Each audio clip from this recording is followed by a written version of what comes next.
शब्द रूपी बाणों से वो हाल हो गया मानो कोई मासूम जीव हलाल हो गया। नमस्कार, मैं हूं विजय त्रिवेदी और आपने देखना शुरू कर दिया है हमारा खास शो सत्य की विजय, यानी सिर्फ सच, या ना किसी का एजेंडा है और ना ही हो हल्ला। 100% रिसर्च के आधार पर हम सिर्फ सच दिखाते हैं।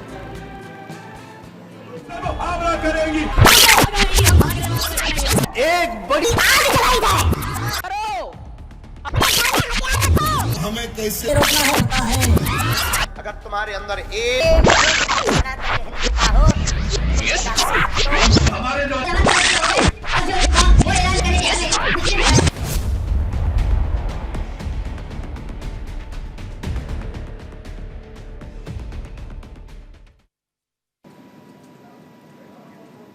सुप्रीम कोर्ट ने बुधवार को कहा कि जिस दिन नेता राजनीति में धर्म का उपयोग करना बंद कर देंगे उसी दिन नफरत फैलाने वाले भाषण भी बंद हो जाएंगे। लेकिन राजनीति में ऐसा कैसे हो सकता साहब कि धर्म को राजनीति से ना जोड़ा जाए। रामनवमी के मौके पर आज देश भर में धर्म की राजनीति भी भरपूर देखी गई।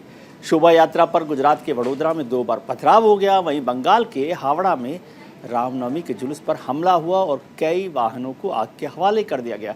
इसके अलावा जुलूस के दौरान लखनऊ में भी कुछ कहासुनी हुई थी।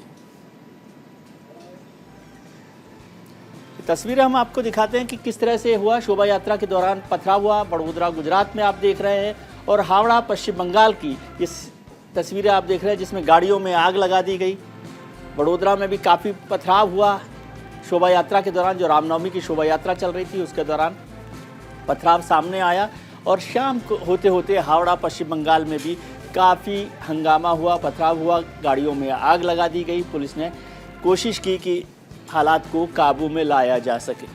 सुप्रीम कोर्ट ने देश में नफरती भाषणों की भरमार पर एक बार फिर कड़ी नाराजगी जाहिर की। देश की सबसे बड़ी अदालत ने राजनीति और धर्म को अलग अलग रखने जाने की ज़रूरत पर जोर देते हुए कहा कि देश के राजनेता जिस दिन राजनीति में धर्म का इस्तेमाल करना छोड़ देंगे, ऐसे नफरती भाषण भी बंद हो जाएंगे।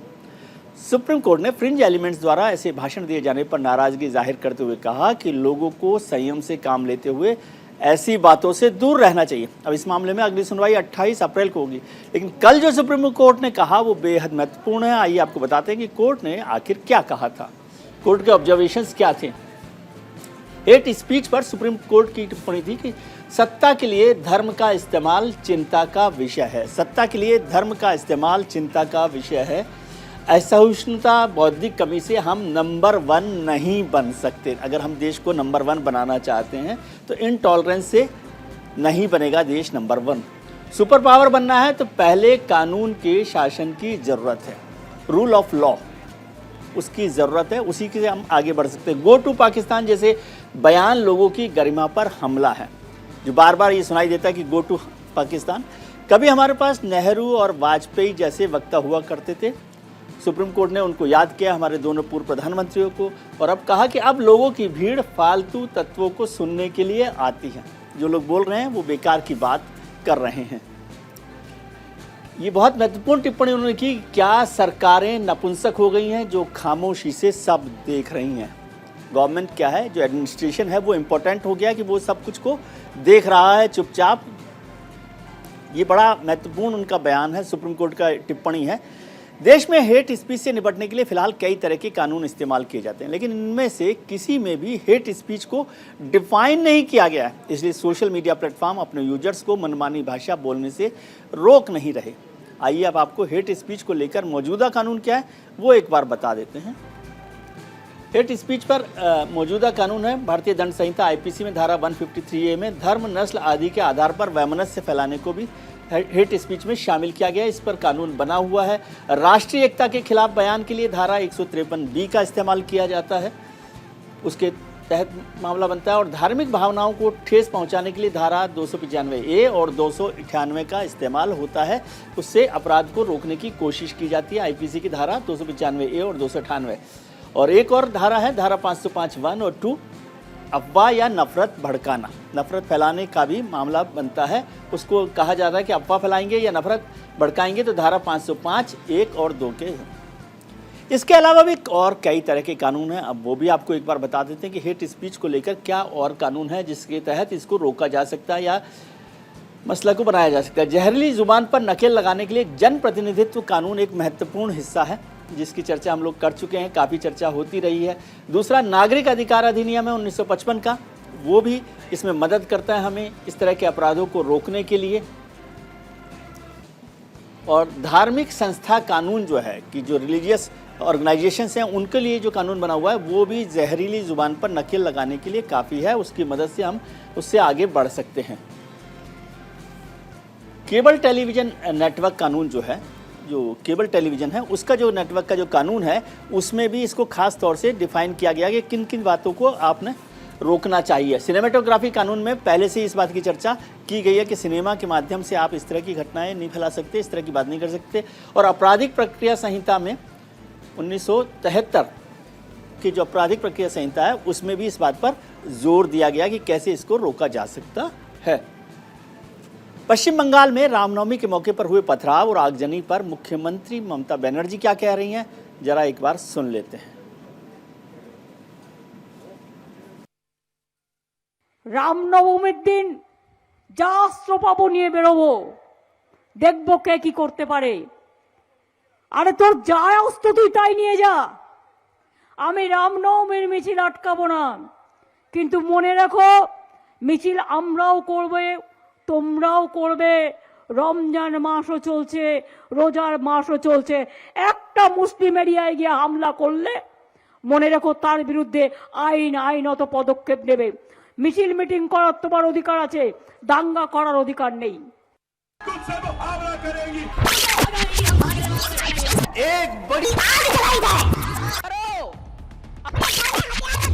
हमें कैसे रोकना है अगर तुम्हारे अंदर एक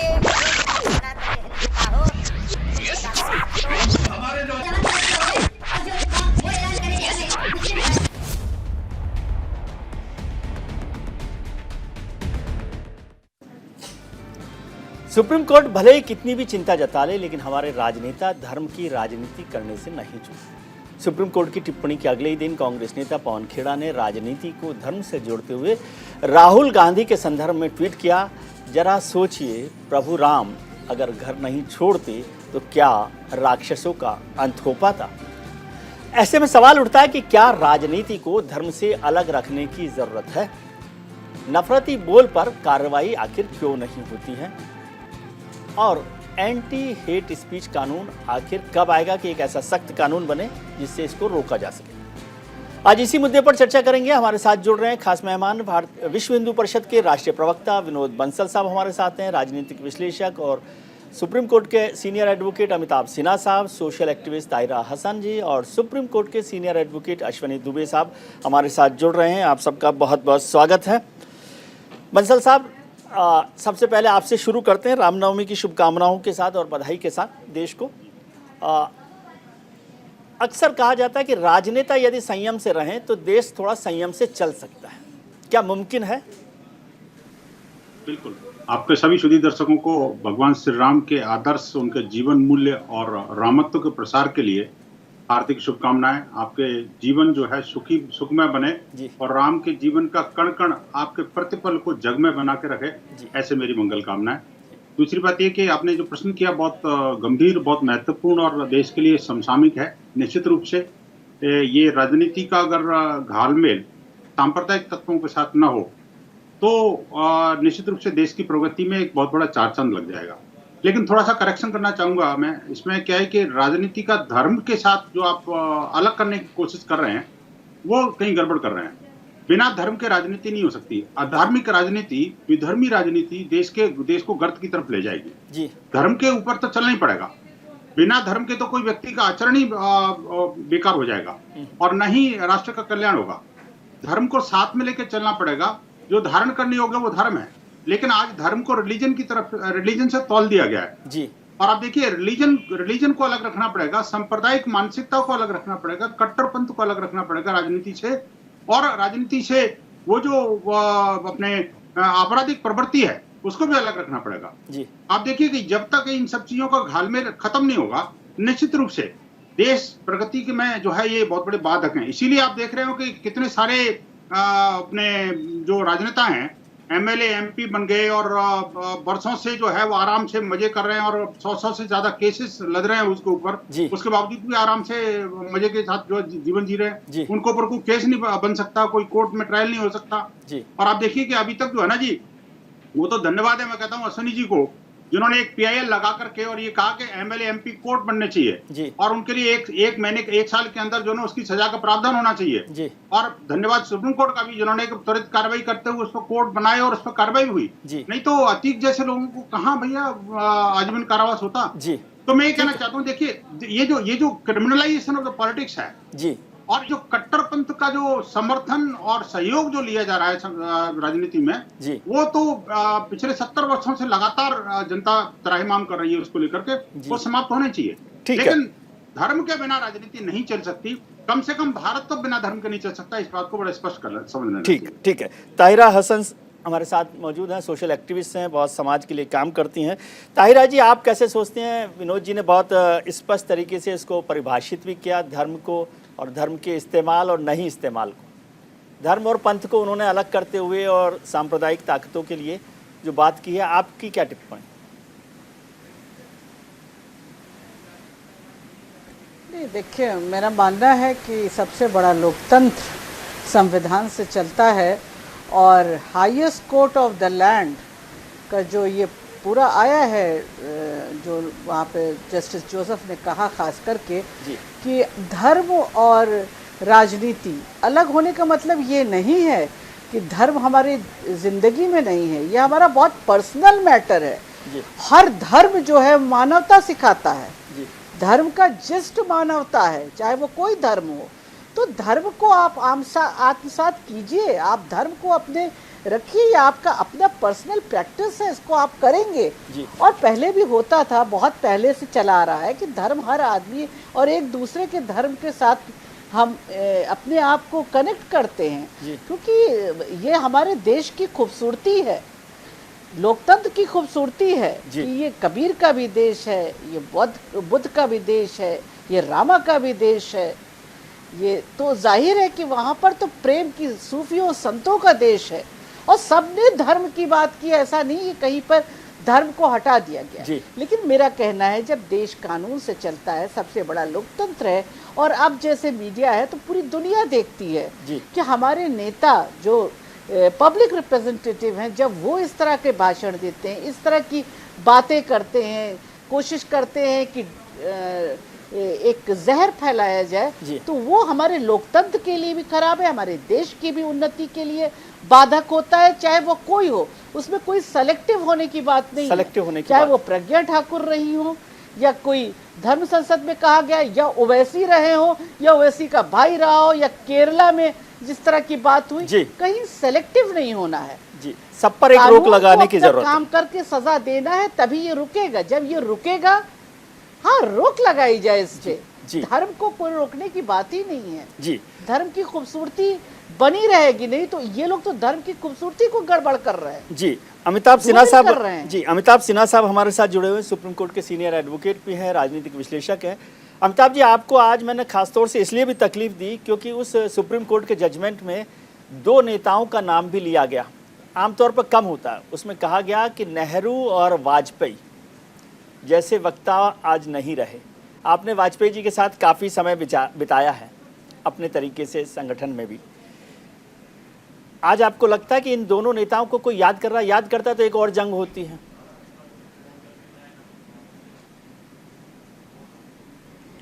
धन्यवाद विजय जी। सबसे पहली बात कि आपने जैसा कहा कि आपने मुझे बुलाने के बाद में मुझे कष्ट दिया, ये तो अपने आप में एक अनुचित शब्दावली का प्रयोग है। आपके साथ आना और समय बिताना मेरे लिए आनंद का हमेशा विषय रहा है, इसको आप खूब अच्छे से जानते हैं।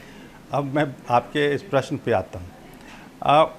देखिए, ये जो विषय है धर्म और राजनीति, इसमें जो सुप्रीम कोर्ट का मानना या जो उसके ऑब्जर्वेशंस हैं, ये मैं मानता हूँ कई बार सुप्रीम कोर्ट ऐसे ऐसे ऑब्जर्वेशंस आजकल देने लगे हैं जो सिर्फ और सिर्फ न्यूज़ क्रिएट करता है, इसका कोई तात्पर्य नहीं है।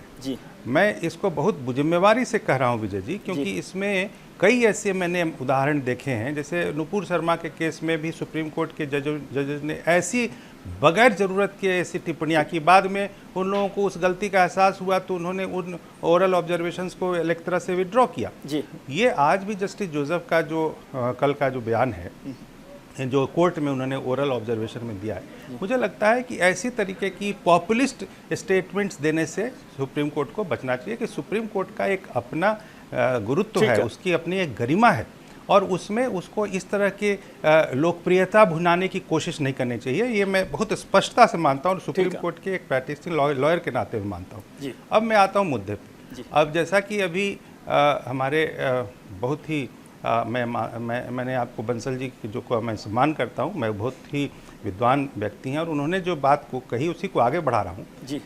धारेती इति धर्म, हमारे यहाँ जो धर्म है उसकी कल्पना रिलीजन और पंथ तो कर ही नहीं सकता। और मूर्खता ये हुई है 1947 के उस संविधान निर्माण में कि उसमें उसका ट्रांसलेशन कर दिया गया पश्चिमी रूप से, जो अंग्रेजों का बनाया हुआ संविधान था, उसमें रिलीजन को और धर्म को बराबर मान दिया गया। हमारे यहाँ पुत्र धर्म, हमारे यहाँ पिता धर्म, विद्यार्थी धर्म, गुरु धर्म, इसमें कहाँ कोई ये पंथ है क्या? मूर्खता की बातें हैं। और ऐसी बातों को यदि कोई समझता नहीं है तो फिर उसके बुद्धि पे बलिहारी जाना चाहिए। अमिताभ जी, मैं इसको थोड़ा सा करेक्शन, थोड़ा सा निवेदन करना चाहता हूँ। जो विनोद जी कह रहे हैं, आप कह रहे हैं, वो बात ठीक है, लेकिन आज हम धर्म की डेफिनेशन के बजाय मान लीजिए आप ही को बोलने के लिए, नहीं, आप ही को बोलने के लिए बात करना चाह रहा हूँ सर, मैं आप ही को बोलने के लिए निवेदन कर रहा हूँ। गंभीर बात कर रहा हूँ विजय जी। नहीं, फ्लो टूट जाता है। मैं नहीं विजय जी, मेरा फ्लो टूट जाता है जी। अभी मुझे बोलने दीजिए, और मैं इसमें कहीं कोई कंट्रोवर्शियल बात नहीं कर रहा हूँ। अभी बात को पूरी करने दीजिए ना, फिर आपको जो बोलना हो बोलिएगा। मैं आपके पास अभी 1 घंटे के लिए हूँ। मेरा पॉइंट ये है कि अभी जो धर्म का विषय है, इस धर्म की जो विशालता हमारे हिंदू समाज में है, उसको पहले समझने की जरूरत है। धर्म का राजनीति से कोई मतलब नहीं है, और धर्म का यदि राजनीति से मतलब यदि हो भी तो वो सिर्फ और सिर्फ एक पवित्रता के लिए है, एक शुचिता के लिए है, जो कि समाज में, राजनीति ही नहीं पूरे देश के लिए वो आवश्यक है। धर्म, वो धर्म क्या है? नैतिकता का। हमारे नैतिकता और धर्म एक दूसरे के पर्यायवाची हैं। लेकिन मूर्खता में लोग रिलीजन और जो कम्युनल जो कॉन्सेप्ट है उसको आप धर्म बना देते हैं, पहली बात। दूसरी बात, मैं जस्टिस जोसेफ के ही उस स्टेटमेंट से लेके आगे बढ़ता हूँ।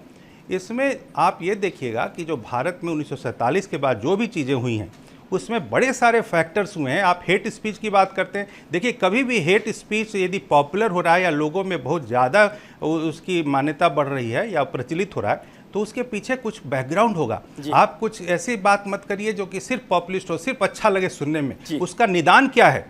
आप 1947 के बाद जो दुनिया का सबसे खतरनाक और बड़ी दुर्घटना रही, एक दुखद घटना हुई, वो विभाजन हुआ। धर्म के आधार पे हुआ, यानी कि पूजा पद्धति पे हुआ। मुसलमानों ने अपना अलग देश बना लिया, और जो बचे उनको कहा गया तुम यहाँ रहो। और तो और वहाँ पर संविधान में आर्टिकल 30 में रिलीजियस माइनॉरिटी के लिए स्पेशल राइट दे दिए गए, हिंदुओं को अपनी शिक्षा को पढ़ाने के लिए बैन कर दिया गया।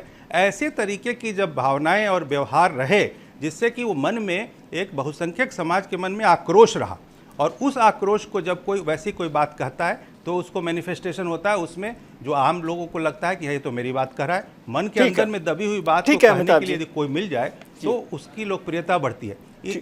इन सब चीज़ों को समझने की जरूरत है, ना कि सिर्फ ताली बजवाने के लिए कुछ अच्छा बोल दो जी। गंगा जमनी तहजीब बकवास की बात है। आप पहले ये समझाइए कि इसका निदान क्या है। इसका निदान, ठीक है, इस पर चर्चा करेंगे। अश्विनी दुबे साहब हमारे साथ जुड़े हुए हैं, सुप्रीम कोर्ट के सीनियर एडवोकेट हैं और ज़्यादातर राजनेताओं की नींद हराम किए रहते हैं। दुबे साहब, आप जो नागराजन साहब और जोसेफ साहब की जो टिप्पणी है उसको कैसे देखते हैं? अमिताभ जी ने उसको अपने तरीके से डिफाइन किया है, विनोद जी ने, ताहिरा जी ने अलग तरीके से किया, आप कैसे इसको देख रहे हैं? विजय जी, ये बात आज बड़ी प्रासंगिक है और इस पर चर्चा करना इसलिए भी जरूरी है कि insulting, abusing, intimidating, harassing statement जो वायलेंस, हेट्रेड, डिस्क्रिमिनेशन क्रिएट करती है ग्रुप्स के खिलाफ, उनके रेस के बेसिस पर, रिलीजन के बेसिस पर, प्लेस ऑफ बर्थ के बेसिस पर, रेजिडेंस के बेसिस पर, रीजन के बेसिस पर, लैंग्वेज के बेसिस पर, कास्ट के बेसिस पर, कम्युनिटी के बेसिस पर, सेक्सुअल ओरिएंटेशन के बेसिस पर और पर्सनल कन्विक्शन के बेसिस पर, उसको कंट्रोल करने के लिए भारत में मैकाले का बनाया गया कानून काफी नहीं है। आज 150 वर्षों के बाद आज के तारतम्य में ऐसे कानून चाहिए जो भारत में विविधता में एकता, डाइवर्सिटी में यूनिटी और संवैधानिक मूल्यों में, क्योंकि रूल ऑफ लॉ की बात आपने कहा, रूल ऑफ लॉ के अनुरूप, जिसका धर्म, नस्ल, जाति, समुदाय, लिंग, लैंगिक पहचान के बियॉन्ड, जिसमें कानून हो कि इस तरह की बात करने वाले लोगों को बख्शा नहीं जाएगा।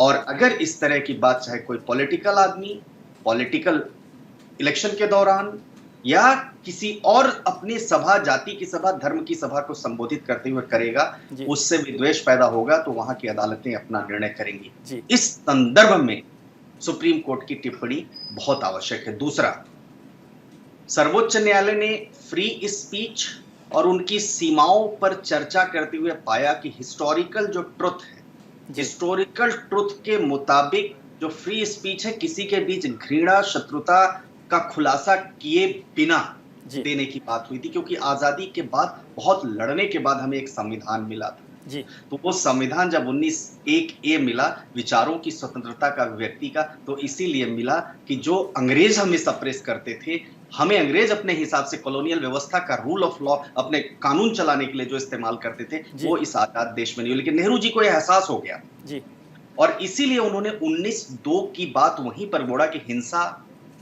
जो संप्रभुता भारत की अखंडता और मानहानि जैसे जो समय समय पर चीजें आई, उनको रोकने की बात हुई। और आज इसलिए यह प्रासंगिक है कि हम एक एडवांस सोसाइटी के पार्ट हैं, एक प्रोग्रेसिव सोसाइटी के पार्ट है, जहां इंडिया की तरफ, इंडिया जैसी डाइवर्स डेमोक्रेसी इतनी होने के बाद भी जरूरत है, इसलिए इसकी जरूरत है। और मैं समझता हूं कि इसलिए लॉ कमीशन ने जो अपने सुझाव दिए, लॉ कमीशन ने उस सुझाव को इंप्लीमेंट करने के लिए सरकार को आगे आना चाहिए। अब आपने बड़ा अच्छा बात कहा, इलेक्शन के representation of people act. Representation of people act में हमने देखा कि अभिव्यक्ति की स्वतंत्रता का दुरुपयोग होगा तो दोषी व्यक्ति चुनाव नहीं लड़ेगा।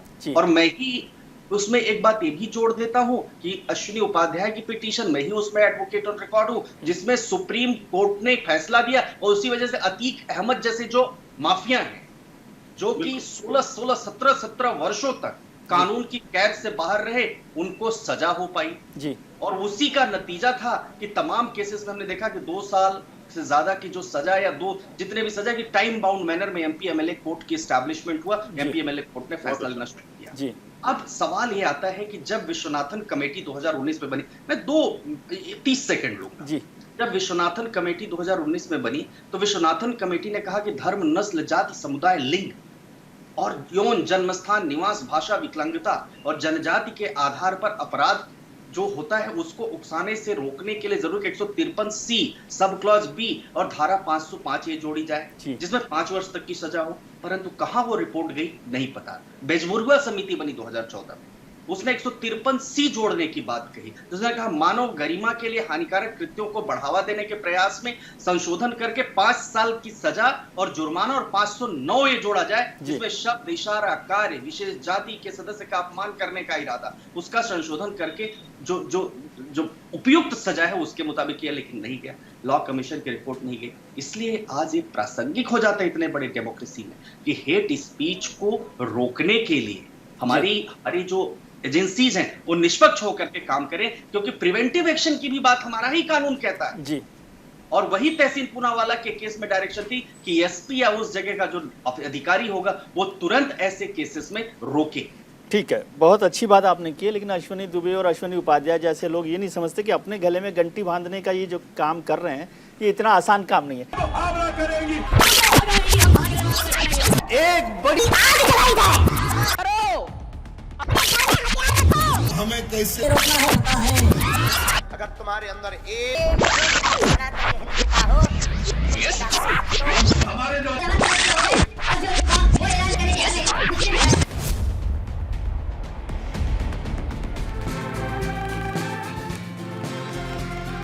ब्रेक के बाद आपका एक बार फिर स्वागत है। हम चर्चा कर रहे हैं हेट स्पीच को लेकर सुप्रीम कोर्ट के बयान की और राजनीति में धर्म के घालमेल की। हमारे साथ विद्वत पैनल हमारे साथ मौजूद है। अमिताभ सिन्हा साहब राजनीतिक विश्लेषक, सुप्रीम कोर्ट के सीनियर एडवोकेट हमारे साथ हैं। विनोद बंसल साहब हैं राष्ट्रीय प्रवक्ता विश्व हिंदू परिषद के। अश्वनी दुबे साहब हैं सुप्रीम कोर्ट के सीनियर एडवोकेट हैं। और ताहिरा हसन जी हैं सोशल एक्टिविस्ट। ताहिरा जी, आपसे समझना चाहता हूँ, अभी बात हुई कि एक तो मैं धर्म और पंथ की परिभाषा में नहीं जाना चाहता, क्योंकि हमेशा इससे डाइवर्ट हो जाता है। हम जिसको पंथ कह रहे हैं, धर्म कह रहे हैं, उससे मुद्दा नहीं है। मुद्दा है कि क्या पंथ की भी बात कर लें, सांप्रदायिकता या जो भी बात हो रही है राजनीति में इस घालमेल की। और जो अश्वनी जी ने बात की कि बहुत सारी सलाहें दी गई लेकिन उनको नहीं माना जा रहा, तो क्या रास्ता है?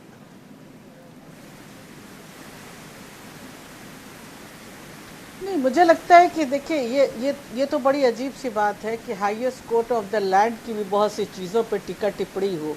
मुझे लगता है ऑनरेबल जजेस इतनी समझदारी रखते हैं, इसीलिए वो हाईएस्ट कोर्ट ऑफ लैंड के जज हैं, और वहाँ पर वो अपना सारा देख के ही वो अपना ये बात कह रहे हैं। ऐसे तो कह नहीं रहे हैं, और लोग इसको फील कर रहे हैं।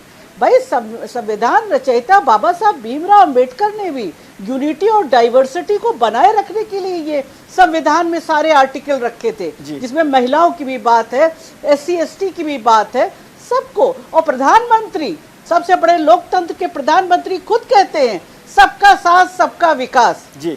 तो ये जो इतना डाइवर्ट इस वक्त जो ओपिनियन आ रही है वो मेरे समझ में नहीं आ रही है जी। कि सुप्रीम कोर्ट के लॉयर भी ये कह रहे हैं कि उन्हें भी जस्टिस उनके जो सुप्रीम कोर्ट से आया है, highest court of the land से आया, उसमें उनको सही नहीं लग रहा है कुछ चीज़ें। अरे आप क्या सही है क्या नहीं, इसको छोड़िए। आप ये तो मानते हैं कि देश की प्रभुता, उसको आगे बढ़ाने के लिए, उसको मजबूत करने के लिए कोई भी हो, irrespective to caste, creed and religion, कोई भी हो जो इस तरह के बयान देता हो, इस तरह की हेट स्पीच देता हो जिससे कि देश की यूनिटी डाइवर्सिटी पे कहीं इफेक्ट हो, तो वहां पर उसके खिलाफ एक्शन होना चाहिए जी। मैं कह रही हूँ उसमें कोई इररिस्पेक्टिव वो कौन है, आप इस सवाल को महत्वपूर्ण समझते हैं कि हमें देश के लिए वो अच्छा नहीं कर रहा है, इसलिए जी। ताहिरा जी, आप इस बात को समझती हैं महत्वपूर्ण कि हिस्टोरिकल बैकग्राउंड को भी ध्यान में रखा जाए कि क्यों हो रहा है ये। पहले डायग्नोस समझें बीमारी क्यों है, फिर उसका इलाज हो। क्या आप ऐसा समझते हैं? नहीं, देखिए हिस्टोरिकल बैकग्राउंड को बिल्कुल, देखिए मैं मानती हूँ कि जो विभाजन की बात कर रहे थे, तो विभाजन सब जो भी समझदार है वो क्रिटिसाइज करता है इस विभाजन को। विभाजन तकलीफदेह है, पेनफुल है, नो डाउट, इसको आई कैन नॉट डिनाई। लेकिन जो लोग यहाँ पे रुके, उन्होंने जिना को नकारा और इस देश के संविधान में यकीन रखा और रुके, तो मुझे लगता है कि हमने डेमोक्रेसी, जो भी रुके, हमारे पूर्वज रुके, जो भी रुके, उन्होंने डेमोक्रेसी में और संविधान में यकीन रखा जी, और अपने देश पे भारतीय होने पे उनको गर्व रहा। वो इस्लामिक सेटअप में नहीं जाना चाहते थे जी। पाकिस्तान इज अ रोग स्टेट, सिख स्टेट है इस समय जी। क्या हशर हो गया उसका देखिए जी। तो मुझे लगता है कि हमारे देश को तो लोग देखते हैं, इतना बड़ा देश जिसमें विभिन्न जाति और धर्मों के लोग रहते हैं, और वहाँ लोग हमारी डेमोक्रेसी को दूर से देख के बाहर के लोग उस पर फख्र किया करते हैं कि कैसे इतनी मजबूत डेमोक्रेसी चल रही। हमें उस डेमोक्रेसी में फख्र है, हमें अपने कॉन्स्टिट्यूशन पे फख्र है जी, हमने अपने सारे इंस्टीट्यूशन पे फख्र है जी। अमिताभ जी, सुप्रीम कोर्ट पे भी है जी। ये सुप्रीम कोर्ट में ही जाता है, आदमी जब होता है लास्ट में सुप्रीम कोर्ट में ही जाता है और वहीं से रिड्रेसल मिलता है जी। ये यकीन है हमें अपने लोकतंत्र में, सबसे बड़े मजबूत लोकतंत्र में जी। तो मुझे नहीं लगता कि ये हेट स्पीच में कोई कैसे साथ खड़ा हो, कोई हेट स्पीच दे रहा हो गलत है, क्योंकि वो देश के लिए गलत है। अमिताभ जी, देश का प्रधानमंत्री खुद कह रहे हैं कि सबका साथ सबका विकास जी। कौन खड़ा है इस पैनल में, मुझे समझ में नहीं आता। और जो लोग की बात कर रही है कि ये जो चले गए, इसी विषय पे थोड़ी सी अपनी छोटी टिप्पणी करना चाहूँगा जी। इन्होंने कहा कि जो देश के मुसलमान जिन्होंने वोट नहीं दिया मुस्लिम लीग को, वही यहाँ रहे। ये तथ्यात्मक गलती है इनकी जी। और ये पार्टीशन ऑफ इंडिया के किसी भी डॉक्यूमेंटेशन को आप देख लें तो जहाँ जहाँ मुस्लिम बहुतायत था वहाँ उन्होंने मुस्लिम लीग को ही वोट दिया, चाहे वो यूपी के मुसलमान हों, चाहे वो मध्य प्रदेश के हों, बंगाल के हों, गुजरात के हों, पूरे देश में मुस्लिम लीग, तमिलनाडु के हों, उन्होंने मुस्लिम लीग को वोट दिया था और धर्म के आधार पे ही ये बंटवारा हुआ था। ये एक फैक्ट है, इस बात को आप नहीं मानेंगे, नकारेंगे तो वैसा ही होगा जैसे कि आप ये माने कि हिटलर, चूँकि पूरे वेस्टर्न मीडिया ने और वेस्टर्न कंट्रीज़ ने हिटलर को एक राक्षस की तरह जब पोर्ट्रे किया, तो आप हिटलर की प्रशंसा नहीं कर सकते, आप सत्य से नहीं मोड़ सकते मुंह, क्योंकि वहाँ पर द्वितीय विश्व युद्ध में यहूदियों के साथ हुआ था अत्याचार। वैसे ही जो पार्टीशन के बाद भी आप एक चीज़ मानिए, अम्बेडकर की बात कर रही हैं ताहिरा जी, अम्बेडकर की आप partition, Pakistan and partition of India किताब पढ़ लीजिए, उसमें उन्होंने लिखा है, स्पष्ट रूप से लिखा है कि मुसलमान जो हैं वो राष्ट्र से ज़्यादा अपने धर्म को पालन करते हैं। अम्बेडकर को कोट कर रहा हूँ, मैं नहीं कर रहा हूँ। और मैं अंत में ये बात जरूर कहना चाहूँगा कि जो संविधान है, दुर्भाग्य से जस्टिस जोसेफ की पीठ ने ये कहा कि नेहरू और वाजपेयी, नेहरू ने कई ऐसे ब्लंडर्स किए। और मैं आपको एक चीज़ बताऊं, संविधान का मैं बहुत विनम्रता से कहना चाहता हूं, संविधान समानता की बात करता है लेकिन असमानता वो देता है, इंश्योर करता है। आप आर्टिकल 30 में रिलीजियस माइनॉरिटी के इंस्टीट्यूशंस को सपोर्ट कर रहे हैं, उसको प्रोटेक्ट कर रहे हैं, और एक और कर रहे हैं कि देश सेकुलर है। जब देश सेकुलर है, वहाँ पर देश के सामने कोई धर्म नहीं है, तो फिर धार्मिक रूप से अल्पसंख्यक आए कहाँ से? इस तरह के जो डायकोटॉमीज हैं, ऐसे जो विरोधाभास है संविधान में, इसकी वजह से असमानता होती है और आम जनमानस में एक क्षोभ और विक्षोभ पैदा होता है। जो संचार क्रांति हुई है विजय जी, उससे आप किसी को अछूता नहीं मान सकते। अब हर व्यक्ति जागरूक है। ये 1947 और 1950-60 का भारत नहीं है जहां पर कि जो एनसीईआरटी किताबों से दिमाग में डाल दिया गया वही पढ़ेगा वो। अब वो वास्तविकता जान रहा है, तो उसी के कारण असहजता है। मेरा मानना है यदि आप समानता कर दें, आप कॉमन सिविल कोड लगा दें, मुसलमान हो हिंदू हो उसके लिए एक कानून, आप उसके लिए ये आर्टिकल 30 में जो विशेष प्रावधान है, आप उस मदरसों में आप धार्मिक पढ़ाई कर सकते हैं, हिंदू अपने यहाँ धार्मिक पढ़ाई नहीं कर सकते। इस तरह की असमानता आप रखेंगे तो हेट स्पीच वाले मामले आगे बढ़ेंगे। और साथ में ये देखिए कि जो इस्लाम में बहुत सी ऐसी चीज़ें हैं, अभी जो रिजवी साहब ने एक केस भी फाइल किया था सुप्रीम कोर्ट में, मैं उस पर नहीं जाना चाहता। तो ऐसी चीज़ों में जो मुसलमान हैं उससे बचें, मानसिकता बने। ऐसा नहीं होता है कि आपने भाषण दे दिया जी कि ये अच्छा है बुरा है, यार नेहरू ने ये किया, वो बहुत अच्छे वक्ता थे। वक्ताओं से नहीं, उन्होंने जो किया कश्मीर में जो किया उसमें मुस्लिम बनाने के लिए। अमिताभ जी, अभी नेहरू पर चर्चा हम नहीं कर रहे हैं, नेहरू पर हम चर्चा नहीं कर रहे हैं, बस खत्म। ठीक है, नहीं आपने कहा ना, आपने कहा नेहरू और वाजपेयी जी की बात तुलना की है। एक चीज कहना चाहती हूँ, मैं मानता हूँ कि ये उपयुक्त नहीं है। जवाहरलाल नेहरू ने देश में ऐसे कई काम किए जिसकी वजह से हिंदू जनमानस एक तरीके से विक्षुब्ध हुआ, उस समय बोल नहीं पाया, लेकिन उसके मन में ये बातें रहीं, और इसी के नाते आज उसका फायदा उठा के जो हेट स्पीच करने वाले हैं वो लाभ उठा रहे हैं। ठीक है ताहिरा जी, मैं विनोद जी के पास जाना चाहता हूँ, लेकिन आप टिप्पणी छोटी कर। जी, मैंने कहना है यूनिफॉर्म सिविल कोड की तो मैं खुद वकालत करती हूँ जी, और मैं चाहती हूँ कि यूनिफॉर्म सिविल कोड आए। अंबेडकर खुद चाहते थे यूनिफॉर्म सिविल कोड लाना जी। तो देखिए, जो सही है उसको सही कहने में कोई गुरेज नहीं है। आर्टिकल 30 पे क्या कहेंगे? उसको कहा जाएगा जी कि ये आए, समानता, महिलाओं की भी समानता है। अमिताभ जी प्लीज। तो ये बात नहीं, लेकिन आप ये जो कह रहे हैं, आप देखिए ओवैसी खड़े होते हैं, जमानत जब्त हो जाती है ओवैसी के, कितने वोट मुसलमान ले पाता है ओवैसी जी। ओवैसी यूपी में आए, जमानत जब्त होके चली गए, ऐसा नहीं है। मुसलमान भारत के सारे जो कल्चर है उसमें रंगा है। कुछ देखिए, कुछ तो गलत हर जगह है। मैंने केरला के उनको नहीं कहा कि जो उन्होंने भाषण दिया गलत है, उनके खिलाफ एक्शन होना चाहिए। ठीक है, बंसल साहब, शोभा यात्रा पे किन लोगों ने पथराव किया, उनके खिलाफ तुरंत एक्शन होना चाहिए जी। बंसल साहब, बात यह है कि जिन चीजों को हम गलत मानते हैं उस पर भी सरकारें नहीं कोई काम करती हैं। अमिताभ जी ने जिन कानूनों का जिक्र किया, भारतीय जनता पार्टी की सरकार पिछले 9 साल से बहुमत के साथ है। यदि इतनी असहमति है तो बदल सकते थे। नहीं, निश्चित रूप से देखिए, ये दोनों जो अश्विनी हैं वास्तव में देश के लिए एक ऐतिहासिक काम कर रहे हैं। इनके लिए अब यही जगाते रहेंगे सबको। नहीं, देखिए, जागरण के लिए कोई ना कोई तो विवेकानंद खड़ा होता है जी, ये तो मानना पड़ेगा जी। और देखिए ये सब चीजें जो है ना जी, जब तक विवेकानंद और दयानंद नहीं आएंगे इस देश के अंदर, तब तक जो है ना ये देश का उद्धार नहीं होगा। और हर एक व्यक्ति अपने अपने ढंग से करती है, दोनों एक नॉन लेयर हैं और लॉयर हैं, विधिज्ञता हैं, तो निश्चित रूप से इनका जो संघर्ष है वो परिणाम लाएगा जी। मैं एक बात कहना चाहता हूँ, देखिए, मैं ताहिरा जी की बात से बड़ा सहमत हूँ। बहुत अच्छा लगा इनको कि भाई ये यूनिफॉर्म सिविल कोड से को लेकर के इन्होंने कहा। इन्होंने ये भी कहा कि दंगाइयों को सजा भी होनी चाहिए। इन्होंने ये भी कहा कि हेट स्पीच को रोकना भी चाहिए। इन सब तीनों चीजों से देश एक है, लेकिन क्या है कि कुछ कट्टरपंथी घड़े हैं जो कि इन सब चीजों का विरोध करते हैं। जब 3 तलाक की बात आती है तो उसका विरोध कर लिए खड़े हो जाते हैं। हलाला पे तो कोई बात ही नहीं करता। आप देखिए कि कितनी विभत्स जो घटनाएं इसमें देश के अंदर हो रही हैं।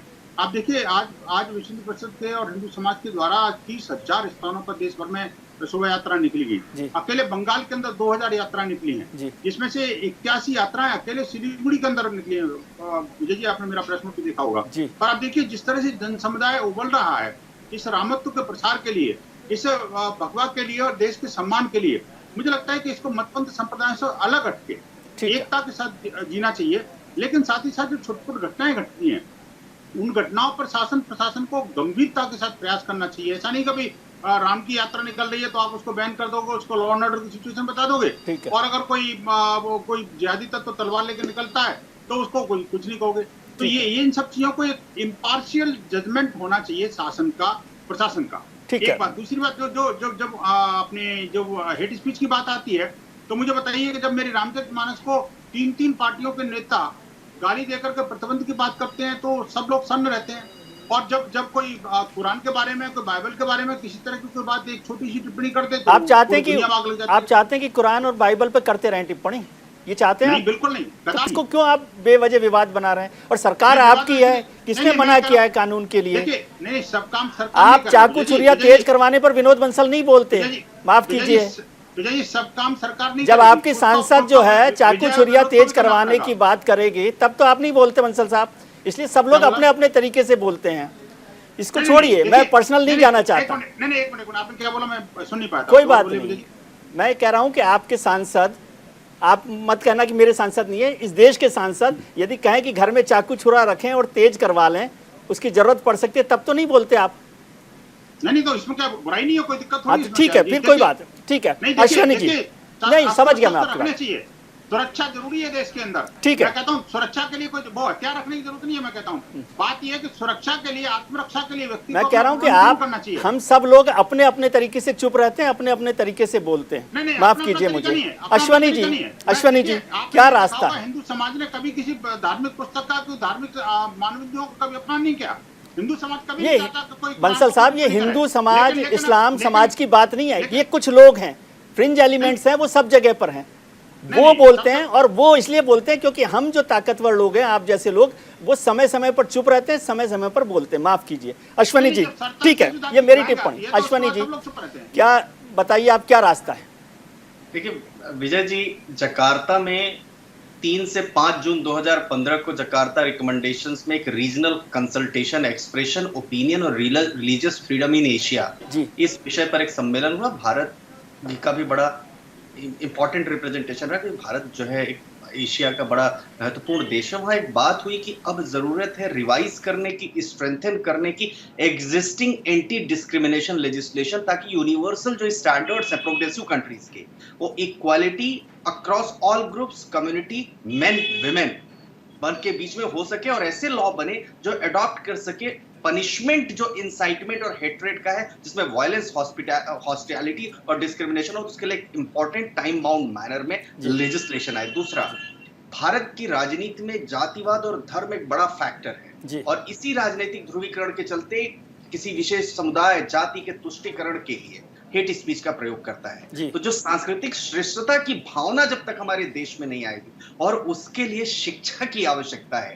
ताकि जो सांस्कृतिक सापेक्षवाद का जो सिद्धांत है, जिसको हम नकार देते हैं, जिससे सामंजस्य बिगड़ जाता है, उसको हम जो है अडॉप्ट कर सके कि विविधतापूर्ण देश है, सांप्रदायिक दंगे नहीं हो, और एक समूह दूसरे के लिए द्वेषात्मक भावना ही नहीं रखे। ताहिरा जी को मैं इसलिए अपलाउड करूंगा कि उन्होंने uniform ground of divorce, marriage, succession, adoption, inheritance की बात कही, लेकिन विद इन द कम्युनिटी हमें अपने आप को सुधारने की जरूरत है। मैं अगर हिंदू कम्युनिटी का ब्राह्मण हूं तो मैं ब्राह्मण कम्युनिटी के जो दोष हैं उसको सुधारने की कोशिश करूं। विजय जी, आप ब्राह्मण है, ब्राह्मण कम्युनिटी के दोष सुधारें, उसको एक्सेप्ट करें कि हमारी कम्युनिटी में ये दोष है, क्योंकि आज से 50,000 साल बाद भी सब इसी तरह रहेंगे। तो उसको देखते हुए हमें ये रखना पड़ेगा, इतने बड़े विशाल देश में एक ऐसा कानून भी आए और शिक्षा का स्तर बढ़े प्रोग्रेसिव सोसाइटी के। बिल्कुल, बहुत खूबसूरत बात आपने कही। अमिताभ जी, आपने बात शुरू की थी सुप्रीम कोर्ट पर टिप्पणी करते हुए कि निदान की बात नहीं करते। हम आप ही से शुरू करते हैं कि आप बताएं निदान क्या है।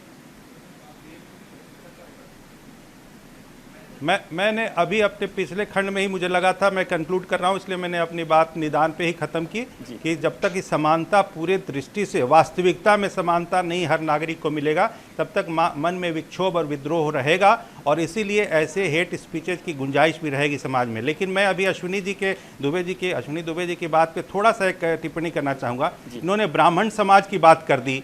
अरे ब्राह्मण राजपूत ये निकलो बाहर, यहाँ पर इसी की वजह से दिक्कत है अश्विनी जी। यहाँ ब्राह्मण राजपूत वैश्य शूद्र नहीं है, यहाँ वहाँ मुसलमानों में तो आप बात नहीं करते कि वहाँ पर मुसलमान इन जनरल बात करेंगे, यहाँ ब्राह्मण की बात कर रहे हैं, मुझे इससे आपत्ति है। अमिताभ जी, अश्विनी जी का कहने का मतलब ये था कि हम अपने समाज में, अपने समाज जनरल नहीं विजय जी नहीं, मैं इसमें मेरी बात बहुत गंभीरता से मैं कर रहा हूँ। इसी बात की सबसे बड़ी समस्या है। अभी आप जातिवाद को एक मान रहे हैं कि एक परेशानी है, जाति है ही नहीं समस्या। यहाँ पर 1947 के पहले भी और बाद भी हिंदू समाज को विभाजित करके जैसे इसी तरीके की मानसिकता दिखाई गई। और मैं अंत में ये कहना चाहता हूँ कि दोबारा जो आपने निदान की बात की कि हिंदू समाज एक है, और जब हिंदू समाज एक मान के हम उसके अंदर में एक भावना पैदा करेंगे कि हाँ तुम्हारा जो समानता का इस देश में तुमको जो समानता का अधिकार तुमको इंश्योर किया गया शुरू के आर्टिकल्स में, एक राइट टू इक्वलिटी, वो तुमको वास्तविकता में नहीं मिला। राइट टू इक्वलिटी मिले, तुम आर्टिकल 30 को में जैसे रिलीजियस माइनॉरिटी का वर्ड जो है मुझे हास्यास्पद लगता है। कैसे कोई रिलीजियस माइनॉरिटी कहेगा उसी संविधान में जहाँ पर कि पूर्णतया रिलीजन, कास्ट, क्रीड सबके ऊपर में कहता है इक्वलिटी, और एक और आप रिलीजियस माइनॉरिटी को मदरसा पढ़ाने की इजाज़त देते हो। उसको आप मदरसा में क्या पढ़ाते हैं सबको पता है। मेरा पॉइंट ये है कि अमिताभ जी, मेरा निवेदन बहुसंख्यक समाज को ये भावना नहीं दोगे कि हाँ ये देश जो है वो आपके लिए असमानता को इंश्योर कर रहा है कि वो नहीं रहेगी, तब तक ये स्थिति बनी रहेगी। इसीलिए सबसे पहले असमानता हटाओ, ऐसे आर्टिकल 30 जैसे जो आर्टिकल्स हैं संविधान में उसको हटाइए, कॉमन सिविल कोड लाइए, और भी अनेकानेक है वो, उसका एक पूरी फेरिस्त आपके प्रोग्राम में शायद वो कम पड़ेगा समय। और जब आप समानता की भावना देंगे बहुसंख्यक समाज को, तो ये हेट स्पीच अपने आप खत्म हो जाएगी। ठीक है अमिताभ जी। हाँ अश्विनी जी, एक सेकंड में अमिताभ जी से थोड़े से एक कि यहाँ जो विद्वान पैनल है वो सब जानता है कि आप एक जमाने तक इस सरकारों में बहुत ताकतवर सलाहकार रहे हैं, ये ज्ञान आपने उनको क्यों नहीं दिया? नहीं, मुझे बस 10 सेकंड अमिताभ जी से पूछिए। आदरणीय अमिताभ जी की बात देखिए, सबसे पहली चीज नहीं सुनिए जी, मुझे 10 सेकंड। अच्छा 10 सेकंड पहले अश्विनी जी को बोलने जी।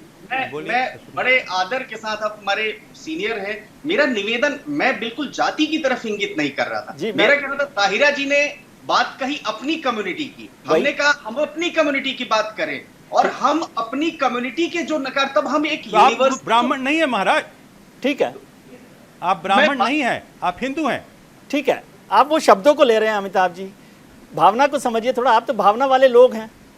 अरे यही सब, अरे शब्द ऐसी चीज है विजय जी, शब्द से तो हत्याएं हो जाती हैं। आप क्या बात करते हैं, बहुत महत्वपूर्ण बात है, इससे दिमाग जो है वो गाइड होता है। ब्राह्मण राजपूत ऐसा न बोल के हम हिंदू समाज बोले, ठीक है, और तो हिंदू समाज को सुधार लें, ये तो कह रहे हैं। कुछ क्या कह रहे थे कि मैंने सलाह क्यों नहीं दी, मैंने सलाह क्यों नहीं दी, मैंने सलाह क्यों नहीं दी। देखिए मैं उस स्तर पर नहीं हूँ, आप मुझे उतना बड़ा मान रहे हैं, इसके लिए धन्यवाद। दूसरी बात यह है कि जो संविधान की जो समस्याएं हैं उसके लिए जो बहुमत होता है ना, जो 2/3 बहुमत होता है, और उसमें भी राज्यसभा और लोकसभा दोनों के बहुमत से ही चीज़ें तय होती हैं। उसमें जब आपने 3 तलाक का विषय देखा, उसमें कितनी मुश्किलें आई। मुझे लगता है कॉमन सिविल कोड भी आएगा और आर्टिकल 30 पे भी विचार होगा। लेकिन जब वाजपेयी जी की सरकार थी, वो उस सरकार में बड़ी सारी कमजोरियां थी।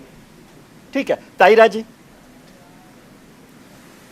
फाइनल कमेंट आपका, आप इसमें जोड़ना चाहते हैं? देखिए, अभी बात हो रही है कम्युनिटी, लेकिन ये अच्छी बात है, खूबसूरत बात है कि विद इन कम्युनिटी जो है वो रिफॉर्म हो।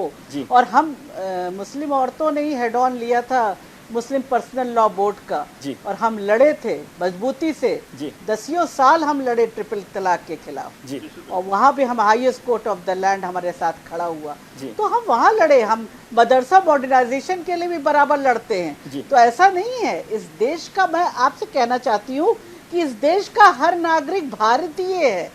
आप ये क्यों नहीं समझते हैं? ठीक है, इस बात को आप आगे बढ़ाइए ना, कि देश का रहने वाला एक इंसान जो है वो भारतीय है, भारत के संविधान से चलता है, उसको भारत के संविधान का भी ठीक। सम्मान करना है और देश के कानून का भी करना है जी। और उसको लेके चलना है, तभी हमारा देश देखिए आगे बढ़ेगा। जी बंसल साहब, और जब आप प्रधानमंत्री तक की बात को नकार देंगे, सबका साथ सबका विकास, वो कहाँ कह रहे हैं कि एक ही समाज को लेके चलेंगे? ठीक। वो तो खुद ही कह रहे हैं कि सब समाज को लेके चलेंगे। जी। दलित की बात भी कर रहे हैं, आदिवासी की बात भी कर रहे हैं, मुस्लिम की बात भी कर रहे हैं, पसमंदा मुसलमान की बात भी कर रहे हैं। आपने कैसे कहा मुसलमानों में नहीं है? मुसलमानों में ठीक है। सैयद, शेख, बंसल पठान, साहब। उसके बाद अंसारी। ठीक है और मैम, बहुत ठीक ज्यादा है, रोटी वक्त और कम है बेटी मेरे का पास। कोई जी संबंध नहीं है मुसलमानों में। जी बंसल साहब, सैयद शादी नहीं करता अंसारी में। देखिए तो विजय जी, ये बात सब जगह बात ये है। कि कमियां हमको जब दूर तक करनी शासन है। प्रशासन और सरकार और कानून में डिस्पैरिटी होंगी और जब तक इस तरह का जो विरोधाभास रहेगा कि directive principles of state policy जो बना था 1950 में और आज तक वो इम्प्लीमेंट नहीं हुआ। जी जब हमारे संविधान के अंदर ही आर्टिकल 29-30 के अधिकार मेरे ही वंचित समाज के लोगों को नहीं मिलेंगे, SC/ST समुदाय भी उससे वंचित है, और जब तक जो है देश के अंदर अल्पसंख्यक और बहुसंख्यक की राजनीति तो कहीं ना कहीं हावी रहेगी, और जब तक जो है आप देखिए कि जब देश के ये दुनिया का पहला संविधान है, देश दुनिया का पहला लोकतंत्र है जिसके अंदर तथाकथित अल्पसंख्यक समुदाय को वो अधिकार दिए हुए हैं जो कि बहुसंख्यक समुदाय को भी नहीं है, तो कहने की डिस्पैरिटी उस मन में रहती है जी। हालांकि हिंदू समाज ने कभी कोई इसका विरोध नहीं किया, लेकिन मैं कहता हूं कि देखिए हम ये नहीं कह रहे कि उन अधिकारों को छीना जाए, हम ये कहते हैं कि जो अधिकार उनको मिले हुए वो अधिकार बाकी लोगों को भी देना चाहिए ना जी, क्यों नहीं दिए जा रहे? और जो डायरेक्टिव प्रिंसिपल स्टेट पॉलिसी है वो डायरेक्टिव प्रिंसिपल ही बन के क्यों रह गया? बाबा साहब का सपना था कि वो कानून का पार्ट बनने चाहिए, लेकिन वो नहीं बन रहे। आज भी बेचारे मेरे अश्विनी जैसे विद्वान जो विधिवेत्ता हैं वो सुप्रीम कोर्ट में जाके क्यों लड़ना पड़ रहा है उनको सब चीजों के लिए? आखिरकार गौ हत्या पर कानून क्यों नहीं होना चाहिए? आखिरकार धर्मांतरण पर कानून क्यों नहीं होना चाहिए? आखिरकार यूनिफॉर्म सिविल कोड क्यों नहीं होना चाहिए? बंसल साहब, ऐसा है, फाइनल कमेंट में अश्विनी जी से लेना चाहता हूँ। सब लोगों ने बोल ही लिया, लेकिन मैं लुटियंस जोन में कभी कभी जाता हूँ तो लोग कहते हैं बंसल साहब की आवाज़ में बहुत दम है और सरकार उनकी सुनती है, तो थोड़ा जोर से बोल दीजिए ना, जितनी बात आप यहाँ कह रहे हैं सरकार को बोल दीजिए, फिर देखते कि होता है कि नहीं होता है। अश्विनी जी, नहीं है जी, सरकार ये सौभाग्य ये है कि ये सरकार गूंगी बहरी नहीं है, उसको जोर से बोलने की आवश्यकता नहीं है। ठीक है, वो नजमा जी का ये बहन जी की आवाज भी सुनता है, अधिवक्ताओं की आवाज सुनता है, जनता की आवाज सुनता है। ठीक है अश्विनी जी, फाइनल कमेंट। मैं फिर एक बात ये कहूंगा कि स्टेट का ये प्रयास होना चाहिए। बंसल जी ने बहुत कैंडिडली, बंसल जी ने, आपने, ताहिरा जी ने और अमिताभ सर ने सबने बहुत अच्छी बात कही कि uniform ground of divorce, inheritance, succession, adoption अगर नहीं होगा तो राइट टू इक्वालिटी का वायलेशन होगा। इस पर हम सब में एकता है। अब दूसरे बात की तरफ, स्टेट का यह प्रयास होना चाहिए कि अगर समाज पंथ निरपेक्षता, धर्म निरपेक्षता को स्वीकार नहीं कर रहा है तो सांस्कृतिक सापेक्षतावाद को स्वीकार करें, इस पर चर्चा करें, और सापेक्षतावाद के सिद्धांत के अनुसार सभी धर्म अपने अपने देश काल परिस्थितियों के अनुसार उचित हैं, कोई छोटा बड़ा नहीं है, और इस सिद्धांत को मानने से शांतिपूर्ण सह अस्तित्व उत्पन्न होगा, और फिर रूल ऑफ लॉ को सुप्रीम रखने के लिए सब एक साथ रहें और विद इन द कम्युनिटी अपने जो दोष हैं। ठीक है, चलिए बहुत बहुत शुक्रिया आपका अश्विनी जी, आपका विनोद बंसल साहब, आपका ताहिरा जी, आपका और अमिताभ जी, आपका बहुत बहुत शुक्रिया कि आपने वक्त निकाला। आज हमने शो की शुरुआत में आपसे एक सवाल पूछा था कि क्या राजनीति को धर्म से अलग रखने की जरूरत है। इस पर 71% लोगों ने हाँ के पक्ष में अपना वोट किया है, वहीं 29% लोग इसके पक्ष में नहीं हैं। आपने नेताओं की बात सुनी, हमारे पैनलिस्ट की बात सुनी, अब छोटी सी बात मेरी भी विजय व्यू में आज एक छोटी सी कहानी सुना।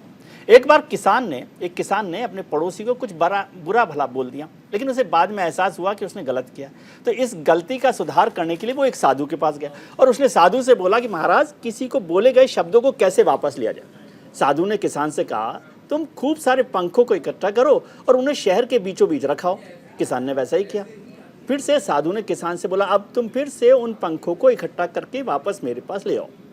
जब किसान वापस शहर में गया तो उसने देखा कि सारे पंख तो इधर उधर उड़ गए थे। तो इस तरह किसान को खाली हाथ वापस लौटना पड़ा। साधु ने किसान को खाली हाथ देखकर कहा, ठीक ऐसा ही तुम्हारे बोले गए शब्दों के साथ होता है। तुम इन्हें आसानी से बोल तो सकते हो, लेकिन दोबारा इन शब्दों को वापस नहीं ले सकते। बाकी तो आप खुद समझदार हैं। आज के कार्यक्रम में इतना ही। उम्मीद करता हूँ कि आपका आने वाला कल आज से बेहतर हो और आप अपना ख्याल रखिए और उनका ख्याल रखिए जो आपका ख्याल रखते हैं। नमस्कार।